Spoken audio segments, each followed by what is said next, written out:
Donald Trump junior গতকাল মঙ্গলবার Arctic অঞ্চলের দ্বীপ গ্রিনল্যান্ডে গিয়ে পৌঁছেছেন। তার বাবা যুক্তরাষ্ট্রের নবনির্বাচিত প্রেসিডেন্ট ডোনাল্ড ট্রাম্প সম্প্রতি দ্বীপটি কিনে নেওয়ার প্রবল আগ্রহ ব্যক্ত করেছেন। যদিও কড়া বার্তায় গ্রিনল্যান্ড কর্তৃপক্ষ জানিয়েছে এটি বিক্রির জন্য নয়। ট্রাম্প জুনিয়র গ্রিনল্যান্ডে তার এই সফরকে খানিকটা আনন্দ ভ্রমণ হিসেবে বর্ণনা করেছেন। সম্প্রচার মাধ্যম সিএনএনকে তিনি বলেছেন, বাড়ির বাইরে সময় কাটানোর মানুষ হিসেবে এই সপ্তাহে গ্রিনল্যান্ডে থামতে পেরে আমি রোমাঞ্চিত। তবে ট্রাম্প জুনিয়রের সফর বিশ্বের বৃহত্তম এ দ্বীপ নিয়ে তার বাবার পরিকল্পনা আসলে কি সে বিষয়ে জল্পনা কল্পনাকে উস্কে দিয়েছে। গত নভেম্বরে মার্কিন প্রেসিডেন্ট নির্বাচনে জেতার পরের মাসেই ডোনাল্ড ট্রাম্প গ্রিনল্যান্ডের উপর তার দেশের মালিকানা প্রতিষ্ঠা নিয়ে প্রথম দফায় প্রেসিডেন্ট থাকাকালে দেওয়ার বক্তব্যের পুনরাবৃত্তি করেন। তিনি বলেন, এর মালিকানা প্রতিষ্ঠা করাটা খুবই প্রয়োজন। এ প্রসঙ্গে গতকাল ট্রাম্পের ফ্লোরিডা রিসোর্টে এক সংবাদ সম্মেলনে তাকে প্রশ্ন করা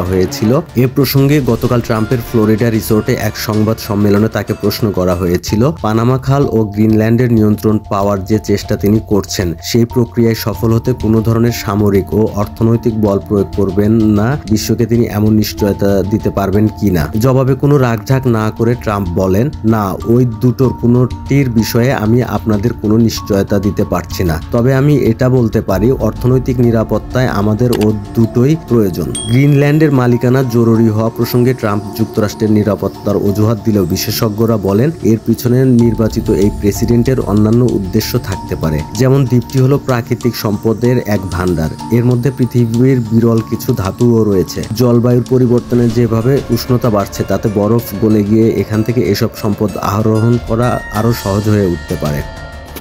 ভূ রাজনৈতিক অনন্য অবস্থান। আগেই বলা হয়েছে, গ্রিনল্যান্ড হলো বিশ্বের সর্ববৃহৎ দ্বীপ, জনসংখ্যা 56,000-এর কিছু বেশি। ডেনমার্কের এক সময়ের উপনিবেশ এ দ্বীপ এখন দেশটির স্বায়ত্তশাসিত অঞ্চল। এটির ভূ রাজনৈতিক অবস্থান অনন্য। দ্বীপটি বসে আছে যুক্তরাষ্ট্র ও ইউরোপের মাঝখানে। গ্রিনল্যান্ডের রাজধানী নুক শহরটি যত না ডেনমার্কের রাজধানী কোপেনহেগেনের কাছে, তার চেয়ে বেশি যুক্তরাষ্ট্রের নিউ ইয়র্কের নিকটে। Danish institute for international studies এর জ্যেষ্ঠ গবেষক আলরিক প্রামগার্ড বলেন, যুক্তরাষ্ট্রের নিরাপত্তার জন্য দীর্ঘদিন ধরে গ্রিনল্যান্ডের মালিকানাকে গুরুত্বপূর্ণ হিসেবে দেখা হয়, বিশেষ করে রাশিয়া থেকে হামলা ঠেকানোর ক্ষেত্রে। জাহাজ চলাচলের পথ দ্য নর্থ ওয়েস্ট প্যাসেজ গ্রিনল্যান্ডের উপকূল হয়ে গেছে, আর এর দ্বীপ কৌশলগত সামুদ্রিক এলাকা গ্রিনল্যান্ড আইসল্যান্ড যুক্তরাজ্যের অংশ। গ্রিনল্যান্ড কেনার ধারণা প্রকাশকারী প্রেসিডেন্ট হিসেবে ট্রাম্পই কিন্তু প্রথম নন। তার আগে প্রেসিডেন্ট অ্যান্ড্রু জনসন 1867 সালে যখন আলাস্কা কেনেন, তখন গ্রিনল্যান্ড কেনার বিষয়েও বিবেচনা করেছিলেন তিনি। আবার দ্বিতীয় বিশ্বযুদ্ধ শেষে প্রেসিডেন্ট ট্রুম্যানের প্রশাসন দ্বীপটি কিনতে ডেনমার্ককে $10 কোটি দেওয়ার প্রস্তাব দিয়েছিলেন। ডেনমার্কের গণমাধ্যমে প্রকাশিত খবর থেকে এ তথ্য জানা যায়। এসব ধারণা বা প্রস্তাবের কোনোটি সাফল্যের মুখ দেখেনি। তবে 1951 সালে প্রতিরক্ষা চুক্তির অধীন গ্রিনল্যান্ডের উত্তর পশ্চিমে একটি বিমান ঘাঁটি গড়তে সক্ষম হয় যুক্তরাষ্ট্র। এ ঘাঁটি বর্তমানে পিটুফিক বেস নামে পরিচিত। এটি মস্কো ও নিউ ইয়র্কের মাঝামাঝি অবস্থিত, আর তা মার্কিন সশস্ত্র বাহিনীর উত্তরের ঘাঁটি। এটি ক্ষেপণাস্ত্র সতর্ক ব্যবস্থা সজ্জিত। প্রামগার্ড সিএনএনকে বলেন, গ্রিনল্যান্ডের নিয়ন্ত্রণ বৈরী মনোভাবাপন্ন কোনো বৃহৎ শক্তির হাতে না যাওয়ার বিষয়টি নিশ্চিত করতে চায় যুক্তরাষ্ট্র, কেননা দ্বীপটি যুক্তরাষ্ট্রে আক্রমণ চালানোর ক্ষেত্রে গুরুত্বপূর্ণ একটি স্থান হিসেবে ব্যবহৃত হতে পারে। বিরল খনিজ সম্পদে সমৃদ্ধ।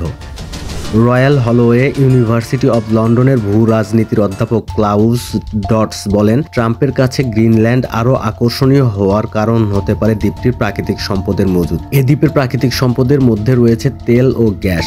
আরও আছে পৃথিবীর বিরল কিছু ধাতু, যেগুলোর বৈদ্যুতিক গাড়ি ও বায়ুকলের পাশাপাশি সামরিক সরঞ্জাম উৎপাদনে উচ্চ চাহিদা রয়েছে। বিশ্বের বিরল সব ধাতু উৎপাদনে চীন এগিয়ে। দ্বিতীয় মেয়াদে যুক্তরাষ্ট্রের প্রেসিডেন্ট হিসেবে ট্রাম্পের দায়িত্ব গ্রহণকে সামনে রেখে চীন সে দেশ থেকে গুরুত্বপূর্ণ খনিজ ও সংশ্লিষ্ট প্রযুক্তির রপ্তানির উপর বিধিনিষেধ আরোপ করার হুমকি দিয়েছে। অধ্যাপক ডটস সিএনএনকে বলেন, চীনের ক্রমবর্ধমান প্রভাবে ট্রাম্প ও তার উপদেষ্টারা যে খুব উদ্বিগ্ন তা নিয়ে কোনো প্রশ্ন নেই। গ্রিনল্যান্ড এসব গুরুত্বপূর্ণ খনিজের একটি সম্ভাব্য সমৃদ্ধ ভান্ডার।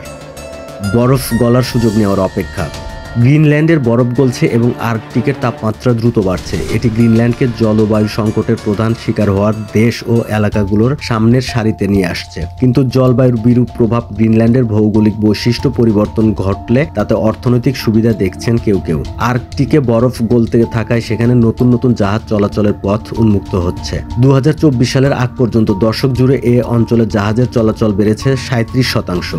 আর্কটিক কাউন্সিলের মতে জাহাজের চলাচল এতটা বেড়ে যাওয়ার আংশিক কারণ বরফ গলে যাওয়া। অধ্যাপক ডটস বলেন, আমি মনে করি ট্রাম্পের এটা জানা আছে আর্কটিকের বরফ গলছে এবং এটি একটি সুযোগ হয়ে উঠতে পারে। ফিলিপ স্টেইনবার্গ ইংল্যান্ডের ইউনিভার্সিটি অব ডারহামের ভূগোলের অধ্যাপক, তিনি বলেন এটাও ধারণা করা হয় বরফ গলতে থাকলে গ্রিনল্যান্ড থেকে প্রাকৃতিক সম্পদের আহরণ সহজতর হতে পারে। যদিও জলবায়ু সংকট এখন পর্যন্ত এ ব্যাপারে মোড় ঘোরানোর কোনো সুযোগ এনে দেয়নি। এদিকে হোয়াইট হাউসে বসার পর ট্রাম্প তার গ্রিনল্যান্ড কেনার আকাঙ্ক্ষার বাস্তব রূপের প্রতিফলন কিভাবে ঘটাবেন তা এখনো স্পষ্ট নয়। এই প্রসঙ্গে ড্যানিশ ইনস্টিটিউট ফর ইন্টারন্যাশনাল স্টাডিজের প্রামগাত বলেন, এটি কি শুধু ট্রাম্পের সাহসিকতা প্রদর্শন, কিছু পাওয়ার হুমকি, নাকি প্রকৃত এমন কিছুই?